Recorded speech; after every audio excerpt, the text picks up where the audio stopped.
Hello and welcome. I'm here with Becca, who is going to tell us all about her research around bone health. We're going to talk about perimenopause in relation to that, and we'll see where this goes because there's a lot that we can both talk about around this realm of women's health, bone health, exercise, muscle health, and pelvic floor. There's going to be a few different subjects that come up within this, so stick with us.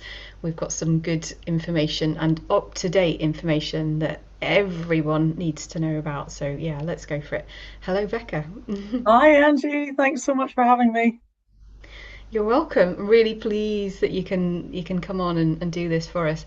Can you share your slides with us and get us started on the good stuff? Sure. Um, okay, so can you see that okay? Not yet. Yes, I can. Now I can. Brilliant. Perfect. Okay. So, I guess, do you want me to start just by introducing myself a wee bit? Yeah, so Yeah, yeah. Tell us who you are, where you come from, what you do. my name's Becca. I'm a physio from Edinburgh, like gladiators or something. Um, so I'm also doing a PhD, which is looking at bone health in perimenopause from a kind of cultural perspective, and doing research looking at group programs, how getting that peer support, and in a little bit from kind of healthcare professionals, but more like the the participants asking us the questions rather than it being a, we have to tell you these things kind of intervention. Using quite creative methods. It's been an absolute whirlwind learning about research, and it's been a huge personal journey for me as well.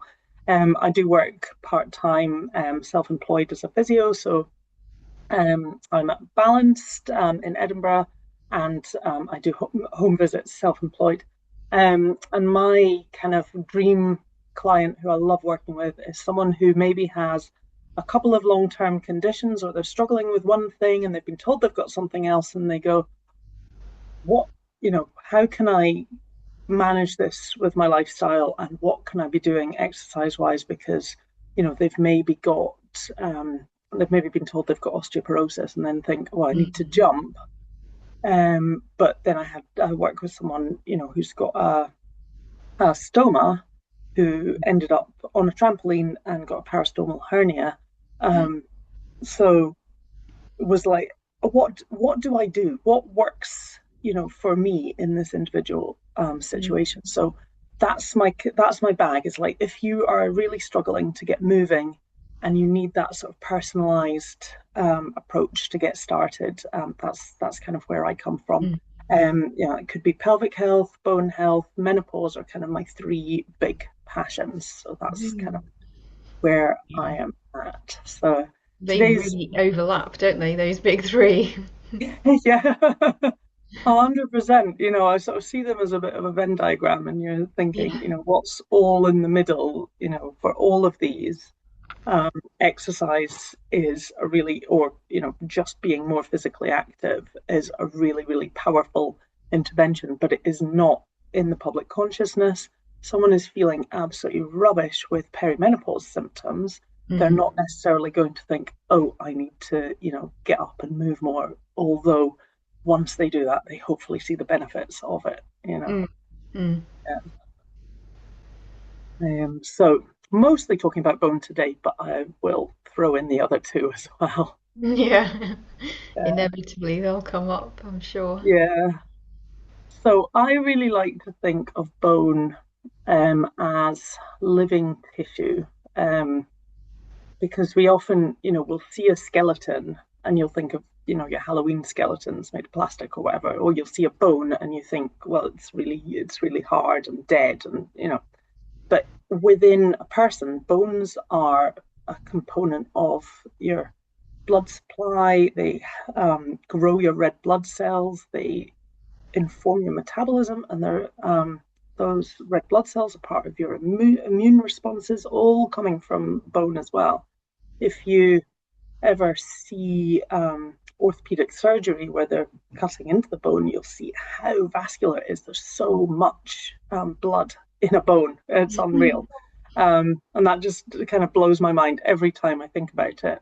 Mm. But it has these magic little cells in them called osteocytes, and they are constantly listening to what the body's doing, and they're seeing what inputs you're giving it. So are you giving it the input of moving your muscles and your bones?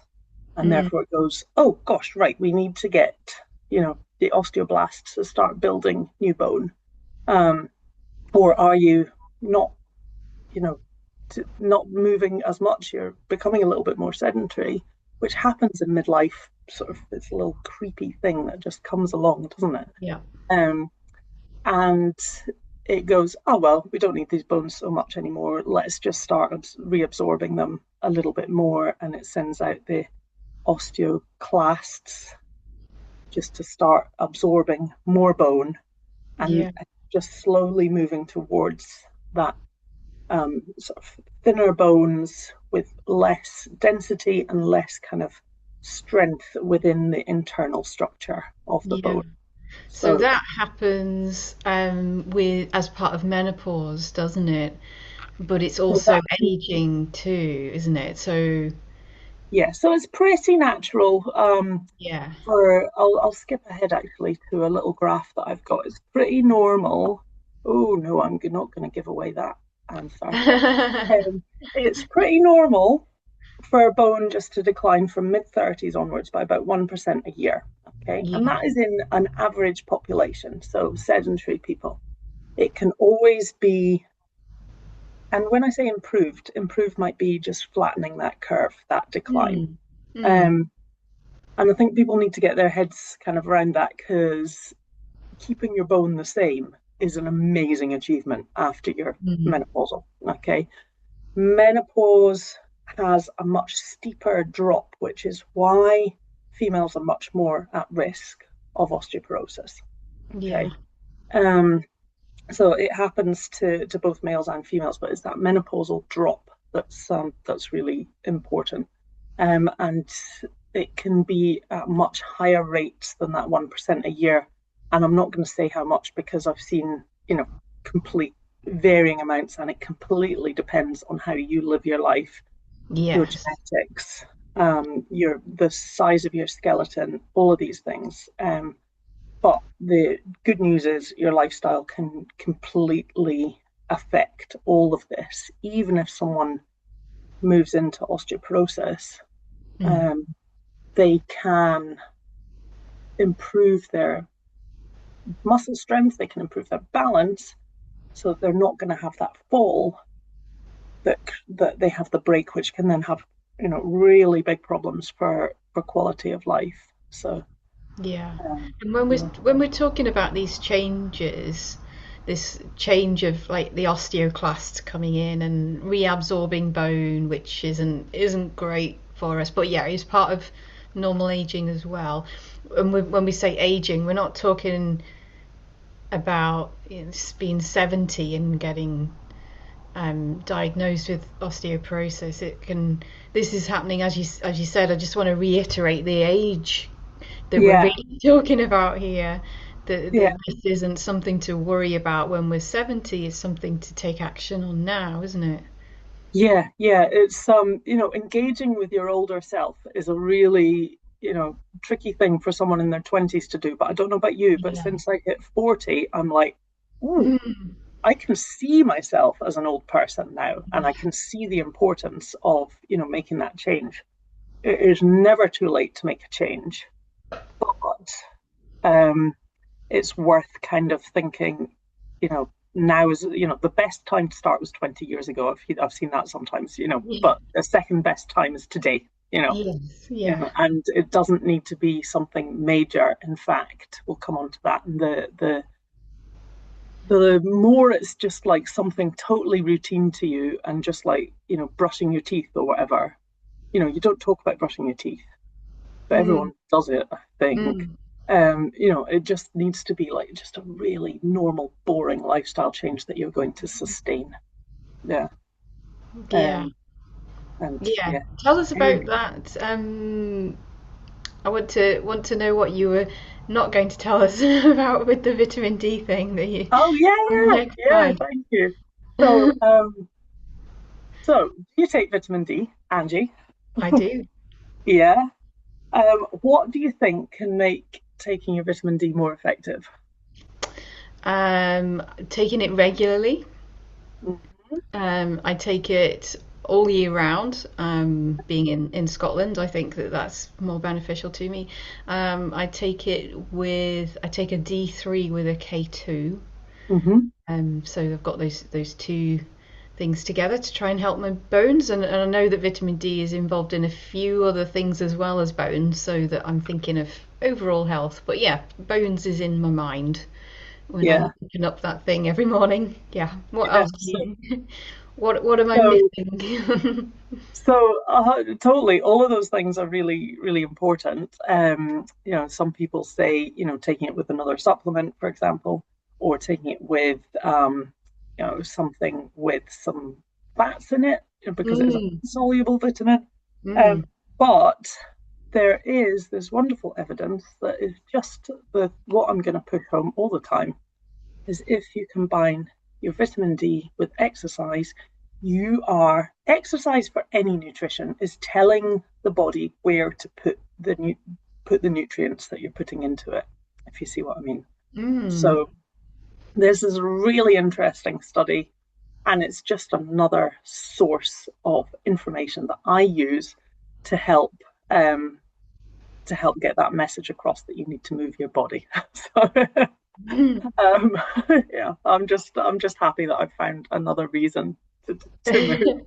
And this is quite 2025. That's pretty recent. That's Yeah, yeah, that's good. yeah, yeah. So it's for the effectiveness of your supplements.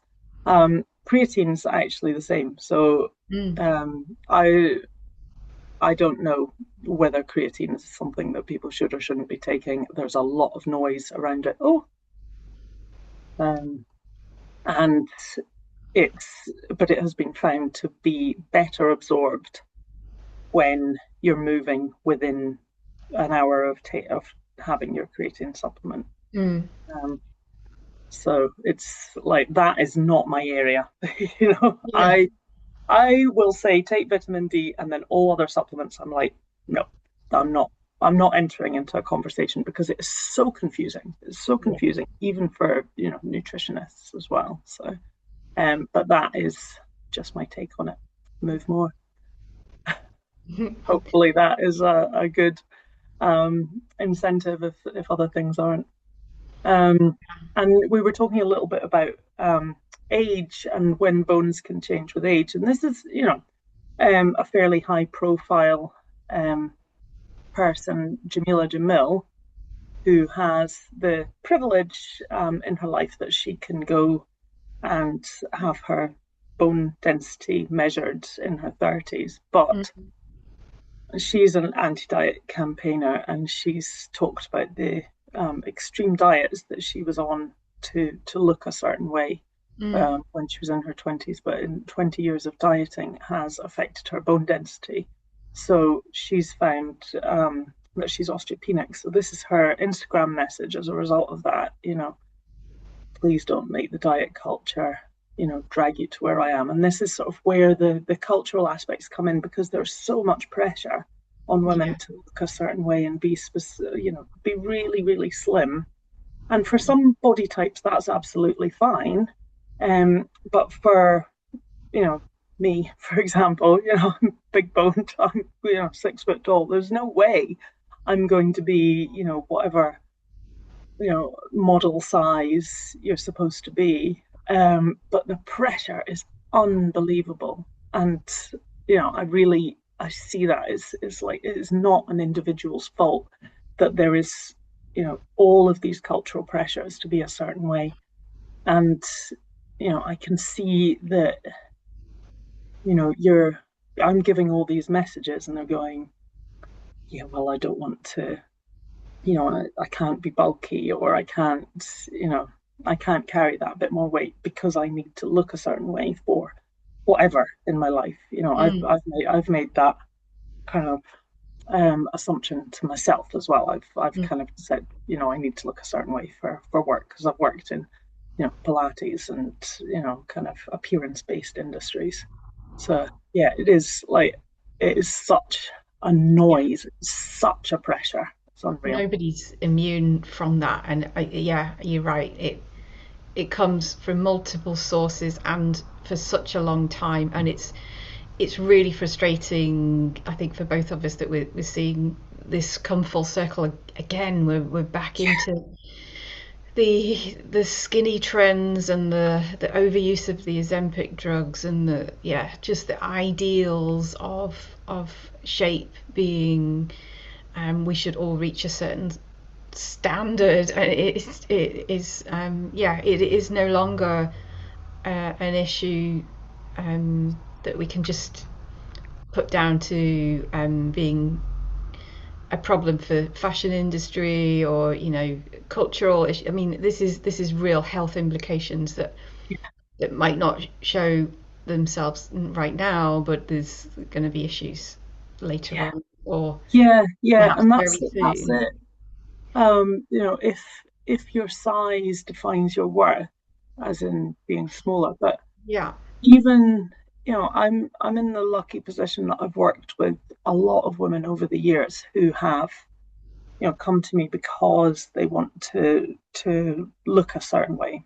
Mm. Um, and what I've come to understand is that, sorry, I don't know why that's just, it's thinking I'm taking too long on each one. Yeah. What I've come to understand is that you cannot win. The closer you get to this ideal, the more there's something else to unpick. Yeah. I've worked with who I would say are these women who are have perfect bodies, and Mm. they have even more hang-ups because they have there's always something to Yes. pick apart and to say, oh, this could be better or whatever. There's Yeah. the ideal is just always beyond everyone's reach, Yeah. and And that's until the point. That's yeah, yeah, that's is to exactly it. put They're them. trying to keep us in that perpetual loop of not being enough, not looking enough. And somehow Mm-hmm, it's a not enoughness issue that shows up with dire consequences. mm-hmm, I see it as well in the health industry with my clients who want to achieve the flat stomach, they want to keep their arms looking, skinny and slim so that they can wear the stuff that they want to on the beach. And it's yeah, desperately sad that there's this internalized narrative that's I mean we could talk about misogyny around that as well, but yeah, that's a whole other yes, probably a different video to bring in, but yeah, yeah, that it does come into it for yeah, and sure. that does play into osteoporosis, which wasn't a problem 100 years ago. Yeah. um, Life expectancy was different, but although life expectancy was a lot lower, there were longer lived people, but everybody had an active lifestyle. Our Mm. modern lifestyle is really, a contributing factor to this. So Mm. um, it is, it's that cultural pressure and a lifestyle that has been made. I would say, it's not all the labor saving stuff. It's to be a productive person, you need to sit on your bottom, you know. It's and that is rewarded because you've produced the most stuff. Um, Yeah. so yeah, so looking here, we've just got the kind of close up of Mm. the bone, with your sort of normal bone, sort of healthy range, and then in osteoporosis, it's you can see there's like the thinning out of all the individual kind of spars of the internal scaffold. But then as they thin out, some of them can start to break, which is why you start to get the porous nature of it, the kind of more holes within the bones. So it's really happening at a micro Mm. architectural level. Mm. Um, and it's not something that you would have any symptoms of. It's called a silent disease. Mm. Mm. People get osteoporosis and osteoarthritis mixed up. But they go, "Oh, my knees are really sore. Could that be it?" And it probably isn't. It's, well, it could be a whole range of things in their knees, but if it's the kind of accompanied with stiffness, it's probably an arthritic change, whereas osteoporosis, um, unless you're screened for it, which is very difficult at the moment, you are not going to know you have it until you break a bone, usually. Um, and for many people, that's the reality, and it's always comes as a shock, a really big shock. And a lot of the people that I work with just say, "I just feel so fragile. I'm like wrapping myself up in cotton wool." They've come to me because they know they shouldn't, but you can see how that would be your initial, like, I just need to, Yeah. keep myself, um, kind of as unbroken as possible. Mm. But as I said at the beginning, if you're not giving your bone those inputs, it Yeah. is going to weaken. And those inputs are going to be very different from somebody who's maybe early 60s and has got an incidental diagnosis because of, maybe um, they've had a hysterectomy, and usually bone scanning is kind of connected to that, because we know that a hysterectomy will be connected potentially with more osteoporosis down the line.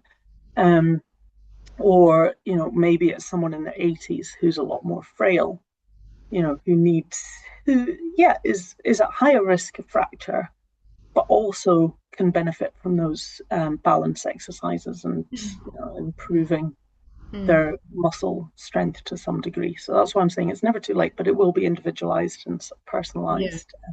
So it's not something that we can just, you see a lot of stuff on Instagram. Do this, do that.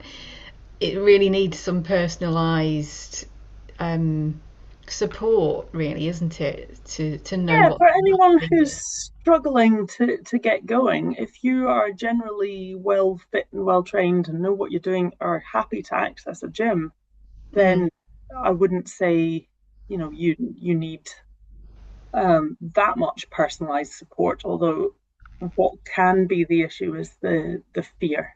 If Mm. someone's got that new diagnosis, Yeah. the fear of doing something wrong can be really overwhelming, and that's when you would want some support to Yeah. improve things, to get your sort of more personalized plan, or just the encouragement that it's okay to Yeah. go and get your bones that little bit more impact, and to strengthen the muscles around the bones as well, because that's what they really respond well to.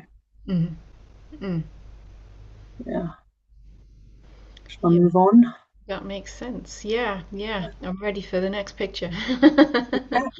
So this is what we were talking about before. I mean, it's not a very scientific graph, but it sort of shows where you're getting that extra decline at menopause. But this none of this is inevitable. So actually, menopause symptoms can be really, really helped by exercise. And I Mm. think that's sometimes quite a leap. It was a leap for me, and I'm doing a blooming PhD in this, Yeah. to get myself exercising that bit more.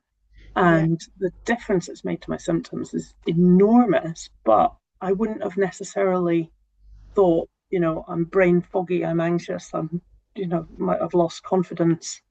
What I need to do is go and lift some heavy stuff in the gym, because Mm. that is, it's a huge leap. It's, Yeah. why would that help that? But it Yeah. really, really, it really did. And it And that then, feel kind sorry, of yeah, reduces. I can hear a lot of my own clients talk about just the lack of capacity. Like, you want me to do what, or Yeah, how am I yeah. supposed to do? I'm supposed to eat this. I'm supposed to get to bed on time, and now you want me to Oh, go and yeah. do this. Yeah, it's a lot. Yeah, and to kind of carry on with the cultural narrative, it's like there's so many like women should do it this way, women should do it that way. That's really important for Yeah, women to do it in a specific way. Oh, they should be training differently because of their femaleness. yeah, And yeah, to an extent, that's true, but it's probably much more of a cultural thing. My exercise program, because I've got 6,000 things running through my mind, is just like get it done as quickly as humanly possible. mm, And, you know, just then crack on with the rest of my life and not think about mm, it too much. yeah, Sorry, like that leaping yeah. forwards. Yeah, I think this is And a good one just to talk about. For those who are in my membership, we have a whole help sheet on this. So yeah, yeah, yeah, but this is very relevant for sure. Yeah, yes. So those barriers. Yeah. yeah, it's really helpful that Vonda Wright has brought together the musculoskeletal syndrome of menopause into these multiple symptoms or multiple signs that are happening within the body. And none of them are working independently. They're all kind of coming together. So Mm. you've got the reduced bone mass, and osteoporosis is the end result of that. I would argue that during menopause, most women probably don't have osteoporosis, but you're starting to develop the loss of bone, the loss of muscle, the aches and pains in the knees, which again, all the joints, shoulders, hips, knees, feet can be really flare up in menopause as well. Mm. Um, and then muscle mass just doesn't isn't maintained in the same way it has been by your hormones the rest of your life, where you go to the gym a couple of times a month and they go, all right, yeah, all right, I'll stick around. Um, they just the muscles just don't do that quite so much anymore. And you're starting to reduce balance and stamina at this stage, so in your 40s, without doing anything for it. And you're getting this widespread inflammation, which is feeding into everything else. Um, she recommends, a couple of different things: menopause hormone therapy, increased Yeah. caffeine. All of these things are quite big in social consciousness at the minute as well. Yeah. Yeah. Maybe creatine, maybe magnesium, but none of these things are like this is definitely for you 100% what it needs to be. It's a little bit pick and choose. Yeah. What is the non-controversial recommendation is moving. Mm. Um, and the recommendation there is the resistance and the weight training, lifting weights. But that doesn't need to look like going into a gym. If that just is too much of a jump for an individual, 100% get that. It's not for everybody to be doing that. Mm. Okay. Um, and we know it improves symptoms, and we want to think of building it up slowly. And Yeah. Because if you're already sore and achy, joints and muscles are feeling a little bit worn down, then it can be a lot to then ask someone to start doing some squats and lunges and things. And certainly a lot to ask if we're asking them to go in a gym. But yeah, yeah, this is this is our passion, isn't it, for both of us, I think. You definitely there are ways there to are do ways, yeah. it. And that's another kind of just thing worth thinking about is like, let's not put anyone off, you know. Yeah. Just needs to be, you can start as small as you like, really important to consider that, Yeah. doing 2 minutes of exercise hourly throughout the day has actually shown huge health benefits Hmm. for sedentary desk-based workers. So it doesn't need to be Yeah. so And you, fancy. and you It's don't not a need new year, new me thing. It needs to be yeah. this is meeting me right now. Yeah, Yeah. I might have aches and pains. Physio told me that exercising and strengthening my muscles will make my aches and pains better. I do not believe it, and most people don't. But it does. It really, really does. Yeah. But it's overcoming that initial hurdle. It's like, Mm. yeah, I'm Mm. too sore to do this. I was like, Mm. yes, you're sore, and this is exactly why you should do it. Mm. Um, again with support from a physio or whatever if needed. Yeah.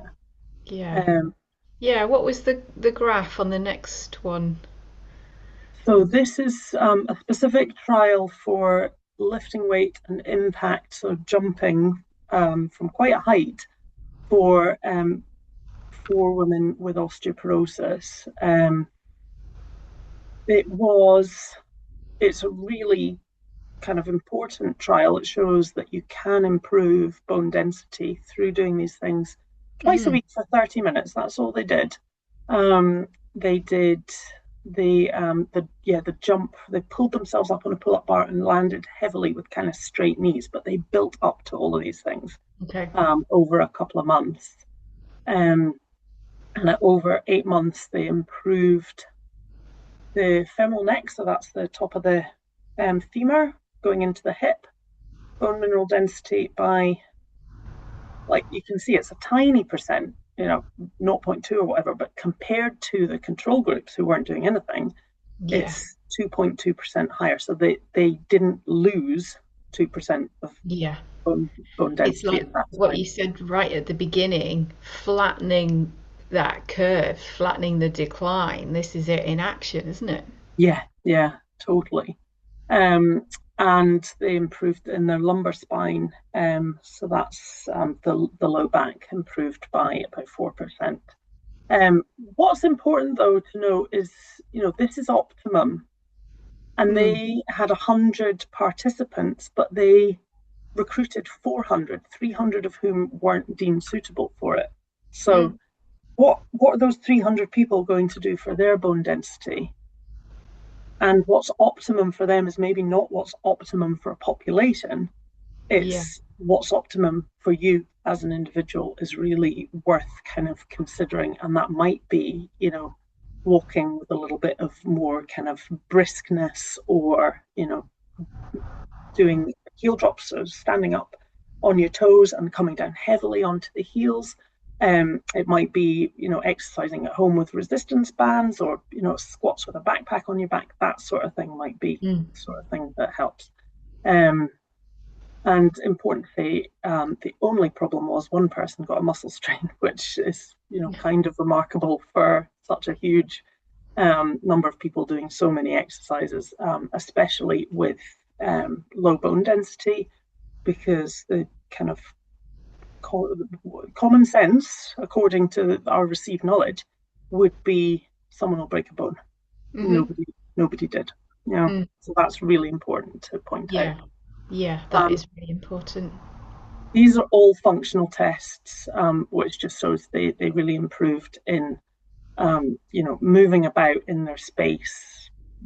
Their risk of falls then decreases. And then, I had a client who's in her 80s who slipped on ice last year. She does what I call holistic movement class with me, and a yoga class once a week. She's super fit and has good muscle strength, but she does have an osteoporosis diagnosis. She slipped on ice, fell on her hip, was very embarrassed, and Mm. got up and walked away. So, Wow. it's really worth kind of thinking, if you are strong and you have osteoporosis, you're actually less likely to have that fracture, because Yeah. she just had, sort of inbuilt kind of, suspension Mm. that Yeah, just helped her. The that's muscle brilliant. sort of redistributed the force a little bit so that the bone then didn't break. So, um, I'm amazed by that story, but also, it just gives us confidence that it's really, It really important. does. Yeah, we hear a lot of fear around the stats and the numbers around the severity of breaking bones when we're older, Yeah, and, yeah, and the correlation, the causation of that yeah, um, around declining health and earlier death. And there's a lot of scary stats when we start poking into that, but that's a brilliant story of yes, yeah, real change, real leveraging the research and the results to yeah, help. yeah. So then when we think about it for, populations, this is looking, and this is just the slides just keep rolling on. So I'm just going to talk about this as it appears. That's a Um, lot. Yeah, there's a lot there. there is a lot. So this is their summary. But basically they're looking, it's a meta-analysis, which is looking at a study of multiple trials and amalgamating all of the data. So they've looked at resistance training, mind body exercise, aquatic exercise, aerobic exercise, and they're looking at what combinations work for people. So resistance training is lifting weights. It's working against resistance with, say, a resistance band, but it might be like body weight exercises that are a little bit more heavy, like Hmm. press ups against a wall is a good place to start with that. Yeah. Yeah. Um, but what was really important with this was that they found that the longer interventions were the most effective. So this is Mm. finding something that you're going to stick with, um, or keep changing up what you do because Mm. you know that you like novelty is going to be more effective than doing the absolute perfect Mm. intervention, but never quite making it to the gym because that's just not your thing. Yeah. Yeah. So mind body exercise, so that's yoga, Pilates, Tai Chi, that sort of thing, combined with resistance training came out top in this study. But I've actually just found another one, another meta analysis that had resistance training and aerobic training came out top. I think the difference with this one is that it was looking at the longer durations. Okay. So it's finding what works over a long period, and that's what you need is that consistency. Some people will come to me and they're like, I need to do this. I need to be doing this now, and I'm like, slow and steady. This is not Yeah. a like quick fix. This is like changing your habits for the rest of your life, which is really hard. And I get that. Yeah. And it's going to peak and trough at times. There's going to be things that, something big happens, had a leak in the bathroom. I'm not thinking about going to the gym. I just want to get through the day. You know, 100%. you Yeah, feel there's ill so and many life pressures. Yeah. yeah. And then that all solves itself and I just go back and gradually start to pick it up again. It's not like I'm trying to do everything perfectly all of the time, no matter what. Yeah, yeah, exactly. And that's going to add, a whole load of stress, which is not going to help either. Exactly. Make it as much as you can something that you personally enjoy, and that over a long time, you get the mental and the physical health benefits. Yeah. And the mental health will impact on bones as well, which I'll come on to. Oh, Um, yes. Want to hear about so, that. this is a bit of a confusing slide because red is good, which always Okay. just blows my mind. So you think red is good? So what's bad? Yeah. So on the left, so we're looking at somebody who hasn't exercised um, on the kind of right hand ones, and somebody who has on the left hand ones on each side. So this is an L4, which is your one of your lowest lumbar vertebrae Okay. in your low back. And on the right hand side, they've had a CT scan where they've looked at the kind of like tensile strength of the internal part of the bone. On the Yeah. left hand side, they've had a DEXA scan. So, what this is showing is that with exercise, you're getting more than just the bone mineral density improvement. You're getting each individual spar of the inside of the bone, that internal scaffold is getting stronger, even if Hmm. it's not getting thicker. So, Oh, another, just like, yeah. throw it in there, another little incentive to move. Yes. Yeah. Yeah. Okay, where was I with the mental health? Okay, we've Mm. kind of talked Mm. about this picture, but Mm. this is the pressure on this is the kind of woman I'm thinking about when I'm thinking about my research, and it's Mm. been me, more weeks than I care to think of this year. But there's so much in life. There's so many individual pressures in work, in the media. It was like, oh, well, you're past it anyway, doesn't matter. But, you Mm. could take HRT, or maybe HRT will kill you, or maybe it'll solve everything. Who knows? Yeah, yeah. These I haven't, contradicting stories that we get from multiple angles can be really yeah, confusing. I get a yeah. lot of clients similar. Yeah, I haven't met anyone for whom it's been like a cure-all. It's same. it's to me it was an, a sort of foundation from which I could start to make other changes, because I felt like I was such a mess. It was Mm. really important to get that kind of little hook in to kind of just give me a little bit of space mentally, to start making changes. But yeah, yeah, the people for whom it has been an absolute, game changer, I've only ever heard of online. I've not met them in real life. Yeah. Okay, The, so the, this is, sorry. I was just going to say the people I hear about in my work that it's been a real game changer. Um, it's not just been like we've talked about in all of your slides. It's not just been the medication. It's been all the other things that has allowed them to do. It's just the accumulative effect. Yeah. Yeah, yeah. So I'm thinking about the whole thing from a biological perspective, a psychological perspective, social, and then the cultural. So we've talked quite a bit about the cultural, in terms of the pressures to look and be a certain way. But Mm. then there's, aging. We live in a culture that cannot cope with women aging. It's just, you know, there isn't the space within the culture to address that at all. Yeah. So yeah, it's we need to say, we're still here, we still work, and actually we can be enormously beneficial. And there's so much value in looking after other people, and so little on looking after yourself. Mm.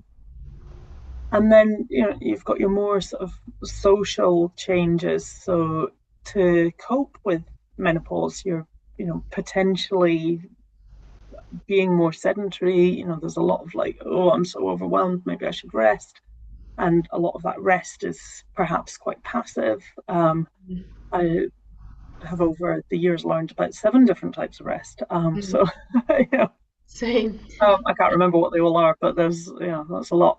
And you're maybe not reaching out to other people because you don't realize that you're what you're going through is quite a common experience. And I think the anxiety and loss of confidence that come with perimenopause are so overwhelming that they lead you to isolate yourself. And I think Mm. that's, seeking out social support and saying, I'm really struggling here, is not culturally acceptable, you know, but it can be life changing, for the individuals. Um, and what else? Yes, Yeah. then thinking sort of mental health and psychology based. Sort of mental health and So there's like depression and anxiety are going to reduce activity levels. And we've got an altered response to stress in perimenopause. So things that maybe didn't stress us out before are suddenly like psychology. the worst thing ever. Um, Yeah. and you're in this fight or flight state a whole lot easier. Okay. That's not what it's all about, but you've maybe got to relearn what your reproductive hormones have maybe just dampened a little bit, Mm. to let us get through life through with all of these cultural pressures. We've maybe just got to address some of those internalized pressures as well. But we know about the physiology. We've spoken quite a bit about that. Um, and then there's a paper a couple of years ago that's looked at why don't women engage in muscle strength exercises, and it being a lot more about creating lifelong habits. We've spoken about it never being too early or late to start. Yeah. The barriers, that perceived time constraint, really that upsets me, because I would argue that a lot of those time constraints are extremely real. It's yes, we could all look at how much time we spend How much time is scrolling spent on the phones on or the whatever. phone?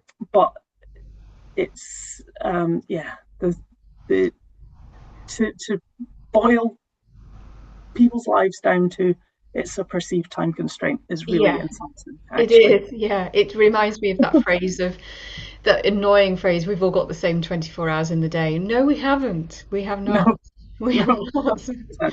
It's not that simple. Um, yeah, and not having the knowledge of the benefits, not knowing what to do and how much to do, and Mm. that's really common. I'd Um, also say as well that a lot of my clients are able to start, but they can't keep it going. They don't know how to keep that going because they're trying to do too much. yeah, yeah, yeah, yeah. Keeping it small makes it so much more achievable, but Yeah, you're not getting the message that that's going to do the job. You know, exactly that. the Yes, boring message that just doing a small amount really regularly is really it's effective. good. It's Yeah. still a really boring message and doesn't catch on to people's like love of novelty. Mm. Um, so it's looking at their recommendations are really you know fairly obvious, but thinking about that on an individual basis maybe helps a little bit. They've said set achievable goals, and I'm going to level that up a bit and say set a joyful goal. I love that. I love that. I do not want your goal to be I want to lose weight, because that is sad. Yeah. Even if you need to lose weight for for health reasons, that is just a sad goal. Just if your goal is to do something that brings you joy, and along the way you're doing these activities that help you to lose some weight, that's going to be much more effective. That's your kind of like your end goal, and you think, yeah, I can work towards that. I can see myself doing, it's usually a social thing, or with kids and things like that. It's a bit more endurance, a bit more strength to enable you to do whatever it is that is fully joyful. Yeah. And the health markers come along as you do that. That makes sense. Yeah, Yeah. absolutely. Yeah, it fits in with my model Yeah. completely. I'm all about the joy. Yes. Brilliant. And that'll make you feel better as well. Yeah. Um, so yeah, just to spend a moment on the physical exercise guidelines. We're looking at 150 minutes moderate intensity or 75 vigorous. And actually, there's research that is saying the Mm. vigorous intensity is probably more than a 1 to 2 ratio in terms of Okay. benefit. It's for a lot of long-term conditions. Vigorous intensity activity is probably going to be 4 or 5 times more effective Right. um, than the moderate intensity. So you've got to do a whole lot more moderate, which is all about what I'm trying to say is midlife women should be ramping it up rather than, toning Yeah. it down. Do gentle exercise because you're old now. Is Yes. maybe not the And thing it's that we need to think about.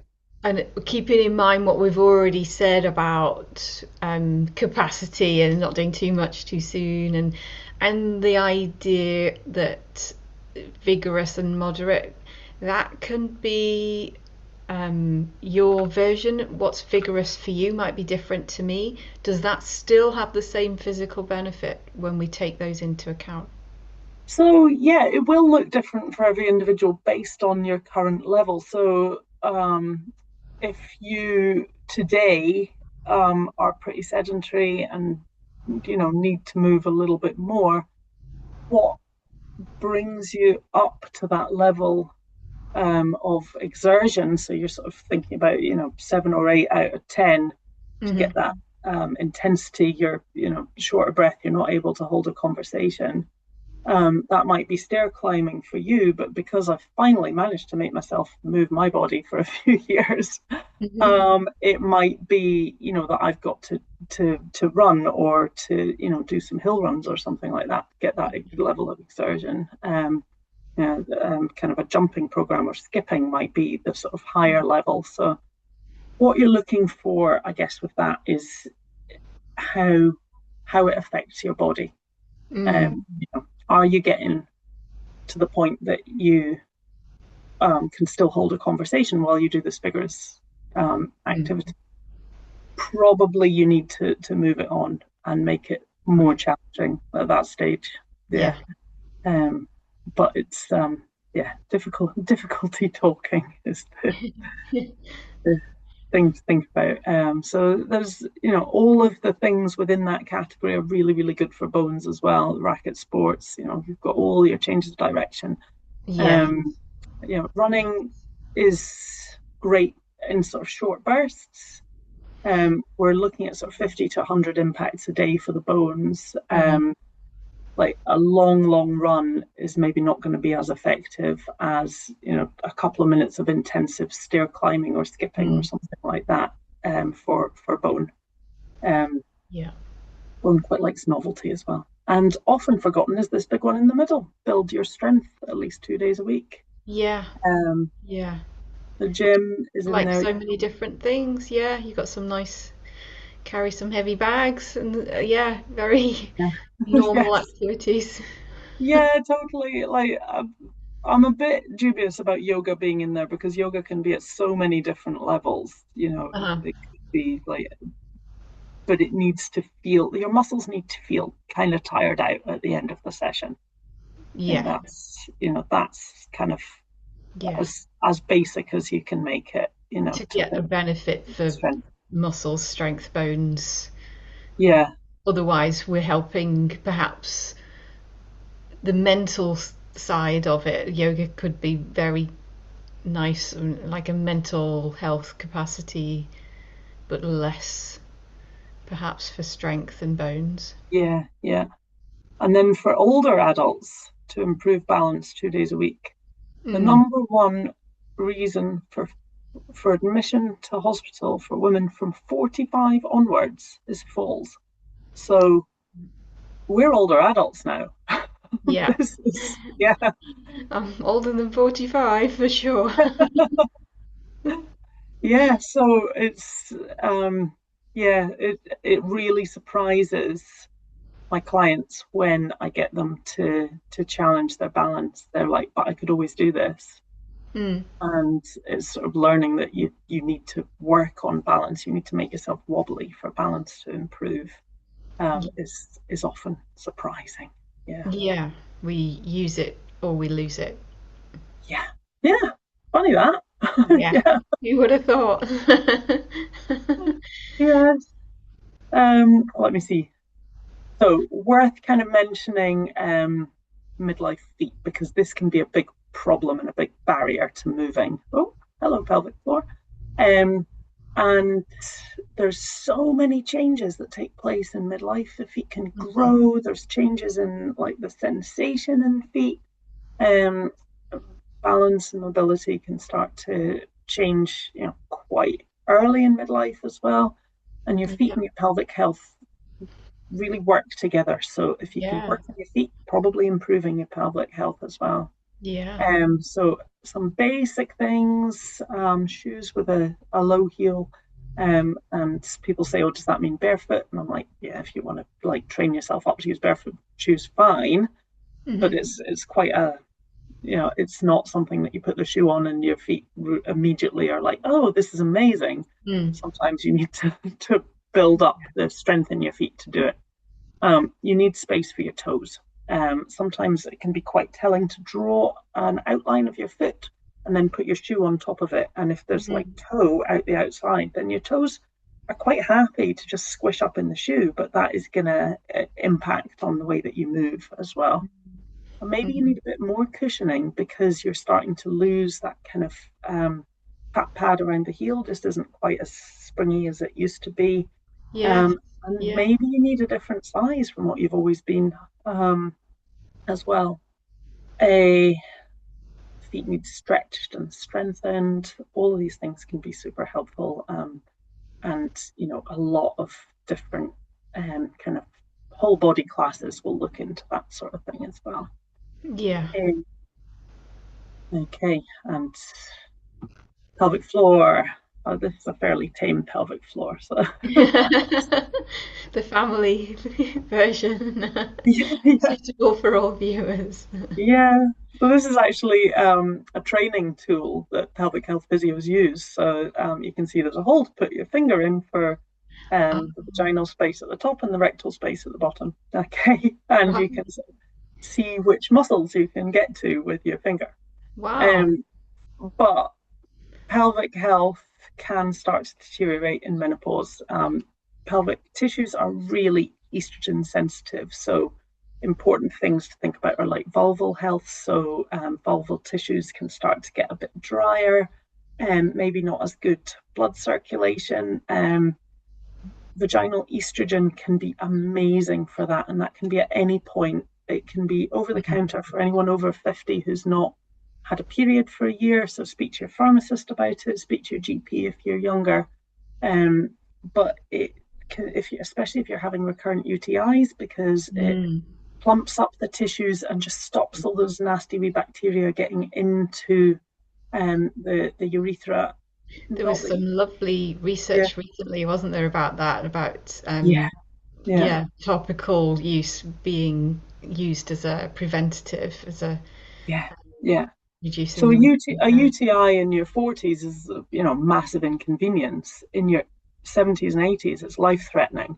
So Yeah. it's really worth kind of getting on top of that. And just for your comfort as well, if you're starting to be uncomfortable wearing tight jeans or whatever, this can help things, be a lot Yeah. more comfortable. Yeah. If anyone's having pain with penetrative sex, they can help with that. But just to prevent UTIs, I would say is key. Mm. Pelvic floor also, along with the rest of muscles, can start to just get a little bit less strong and kind of bulky. So pelvic floor exercises help with that. They help improve the circulation around the area. A pelvic health physio can really help you if you're struggling with that. And please don't struggle with that, because your next step is an incontinence pad, which can cause all sorts of irritation to the tissues and lead to the risk of UTIs and so on. So you're Yeah. just getting yourself into a nasty little spiral. So pelvic Yeah. health physio, um, doing your whole body exercises helps with your pelvic floor muscle strength and power. Um, Mm. and And also a and quick plug for your upcoming published research on this very yes, thing. got a paper coming out soon that's looking at um, urinary incontinence as a barrier to exercise. So it highlights that a lot of women are just padding up and getting on with their exercise, which is probably more beneficial for them long term. But there is still support available if that's you. But about a third of our respondents were completely put off by being incontinent or the fear of being incontinent while exercising, and they were modifying their exercises to the point that they weren't doing the more vigorous intensity that Mm. would probably support them um, with their bone health and whatnot throughout life. So Yeah. um, please seek help. You know, Yeah. doctors and pelvic health physios have seen all of this before. Nothing is TMI for us. It's all really run of the mill stuff, even if it's really scary for you. Yeah. Um, yeah. Um, and moving in general probably is beneficial to the pelvic floor because you're getting the blood flow, which is just improving everything around that area too. Okay. Without this being an entire presentation about pelvic floor, that's where I'll stop just now. And just to finish up, I had a couple of just pointers just to think about for you on an individual, anyone who's watching on an individual basis. Um, so what's your current availability, current ability? Be honest with that. It's not new year, new me. This is like old me, warts and all me, starting right now with doing the very best I can for my future health. Okay. Yeah. What could you do at home if you hate the idea of a gym? What brings you joy? and how could you make it just a little bit more impact, a little bit more jumping, a little bit more resistance, Mm, um, and what would be a motivating goal. Like I said, if it's joyful, all the mm, better. yeah. Um, if being accountable to someone else is beneficial for you, find them. And this is a lifelong habit. It's not this thing on a magazine in the 90s that's like get your flab free arms in 8 weeks of doing this one exercise. I mean, there's still so many so many posts like that. Yeah, Ridiculous. Yeah. unfortunately. Let's think about, your function, what it allows you to do rather than how it makes you look. It might change the way you look over years, but probably not, Mm, in 8 weeks or whatever. Um, and if you're having a pelvic floor problem, start off with a lower impact or shorter session that doesn't trigger that leakage and build up gradually, and things will improve and come along for the ride. And if they don't, please seek help. And finally, I don't know if you've read Atomic Habits by James Clear. I have Um, indeed, yes. just a really nice way to make it as small as possible, and you're gonna almost write a note to yourself. I will do this Mm, action in this location at this time, rather than, yeah, I'm gonna get a bit fitter. mm, You know, yeah. what a difference that makes for an individual. Okay, make it, attach it to something you already do. Heel raises while brushing your teeth. Classic, you know. Yeah. Get the post-it note on the mirror so What? that you actually Yeah, see that. Yeah. standing on one leg while you brush your teeth, that sort of thing. Reward yourself. Give yourself a little treat for it, whatever that takes. And everything counts, and celebrate the little things that you do as well. It Yeah. doesn't need to be try not to make it something that punishes you. It's something that nourishes you, and it's Mm, really supportive to you. mm, Not a big deal if you miss something, and just mm. be super, super kind to yourself with it. Yeah. You're not starting again if you fall off, that classic, I've fallen off the wagon. No, you haven't. You haven't. No, no, You just, life got in the way. yeah, Yeah. just a normal person. Welcome Mhm. to the world, happens Yes. to all. Now go Yeah. and do those heel raises, it's Yeah. Yeah, exactly. And this was another study that came out this year that just looked at every study of resistance training over the last 30 years or something. And this was their conclusion is don't panic about doing what's perfect, panic about doing something. Okay. mm, mm, Um, doing something is so much better than doing nothing. mm. And sensible exercise programs will all give you some good benefit. Yeah, yeah. Okay. That's really nice, actually. Nice and simple. The difference between two is far less important than just do something. Do Yeah, something. yeah, yeah. But I know how difficult it is. I've been there myself, just going, yeah, I should really get to the gym and lift some weights. I've read it's really important for my bones. Yeah. And then it took me 2 years, and not even before I was doing my PhD, I probably knew that as well. But Hmm. from starting my PhD, it took me 2 years to get into the gym to actually start lifting some weights. So, Yeah. oh my gosh, I hear how difficult it is. Yeah. But the difference it's made to my outlook, my perimenopause experience, my Yeah. being able to carry on with my research, Hmm. I'm a bit clearer, I'm clearer headed, I'm more resilient, I'm in a better mood just because I move my body. you Yeah. know, and it really surprises me every time, which Yeah. I wish I had a pound every time someone says that to me. But it always makes, I don't need to be paid for that because it always feels like just the best thing in the world when somebody says to me, I feel better yeah, because I've done this. And it's crazy how many times that is said. yeah, And it is, yeah, for me, I just love that I could dine out on that feeling of knowing that yeah, they're doing the right, they are doing something. They are doing something better than yeah, nothing. Yeah, yeah. And I think it's also it's a really hard sell. There's nothing novel about it. It's Mm. been around for centuries. Hmm. People are looking for a quick fix. They're looking to spend money to make it easy. Yeah, And this is where, the huge amount of advertising in the wellness industry, will be selling them, a LED light box and, 50 different supplements and a yeah, weighted vest, and all of these things are yeah. not the thing that's going No, to make the difference. The difference is getting, good, consistent sleep, moving your body yeah. regularly, getting outdoors, eating regularly, and not too rubbishly. Mm. It's all the old fashioned, Yeah, boring stuff.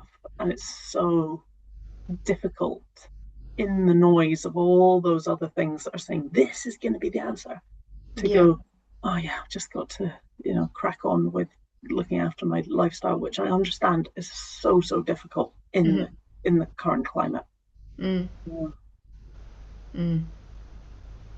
Yeah, it's not easy, but that is why we do what we do, to try to not just get this information out there for the sake of it, but Yeah. actually try, if we can, to inspire people to spark a change, Yeah. to have that feeling of, yeah, I might, maybe I might be able to do something today. Not Yeah. tomorrow, not Monday, but maybe I'm going to lean against the wall right after I finish this, and I'm going to do some press ups against the wall. Maybe I can do 10 of those. Yeah. I didn't Yeah. do those yesterday, so that is a bonus. I've started. Yeah. Oh my gosh. And yeah, it's the simplest thing to say and the hardest thing to do. Yeah, Yeah. yeah, we totally get it. We totally get it. Yeah. Yeah. 100%.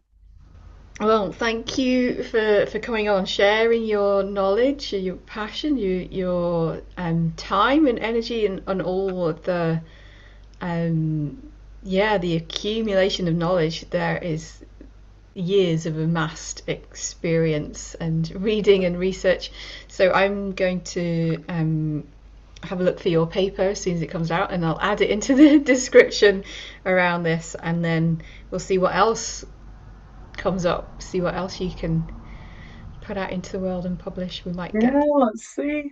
yeah, see your name. Thanks so much, Angie. It's been so fun having this chat and just being able to share No. my ideas. And Oh, I'm always pleased to share what needs to be shared for all yeah, of us. 100%. Yeah. Yeah. Brill.